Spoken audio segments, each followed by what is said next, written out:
السلام علیکم ورحمۃ اللہ وبرکاتہ۔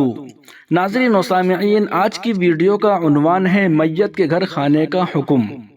دارالفتاء دارالعلوم دیوبند سے ایک سوال کیا گیا ہے۔ سوال اور جواب میں آپ حضرات کی خدمت میں پیش کر رہا ہوں، اس کو سماعت فرمائیں۔ ویڈیو شروع کرنے سے پہلے آپ سے درخواست ہے کہ تمام تازہ ترین اپڈیٹ حاصل کرنے کے لیے ابھی ویڈیو کے نیچے سبسکرائب والے بٹن پر کلک کر کے اس چینل کو سبسکرائب ضرور کر لیجئے گا۔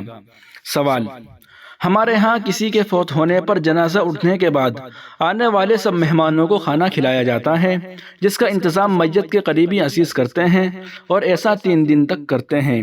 اس کھانے کو کھا لیا تو کفارے کا کیا حکم ہے؟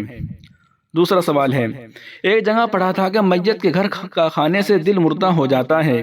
ارادہ کیا جو بھی ہو جائے کسی میت کے گھر کھانا نہیں کھائیں گے۔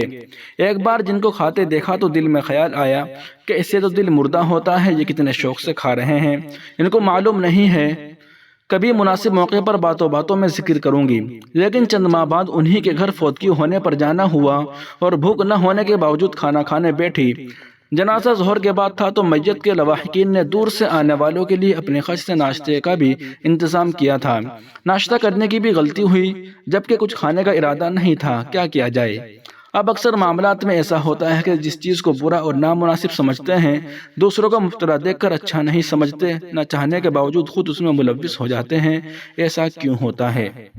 ان سوالات کے جوابات میں آپ حضرات کی خدمت میں پیش کر رہا ہوں۔ جواب نمبر ہے 69,507۔ بسم اللہ الرحمن الرحیم۔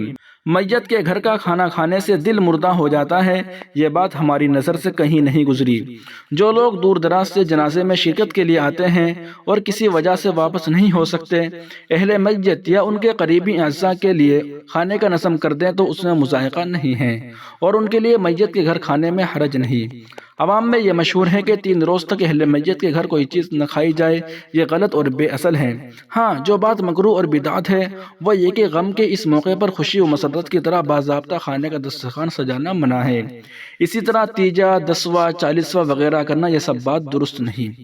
نیز آپ کے یہاں جنازہ اٹھنے کے بعد آنے والے سبھی مہمانوں کو جو کھانا کھلایا جاتا ہے، اگر اس میں قریب و بعید ہر طرح کے لوگ شریک ہوتے ہیں اور اس کا رواج بنا ہوا ہے تو یہ بھی لائق ترک ہے۔ بہرحال اگر کوئی رسم و رواج کا کھانا کھا رہے تو اس پر کوئی مالی کفارہ نہیں، آئندہ اس سے احتیاط رکھے۔ واللہ تعالی عالم۔ دارالفتاء دارالعلوم دیوبند۔ ناظرین و سامعین، دارالفتاء دارالعلوم دیوبند نے جو جواب دیا ہے وہ یہیں پر ختم ہوتا ہے۔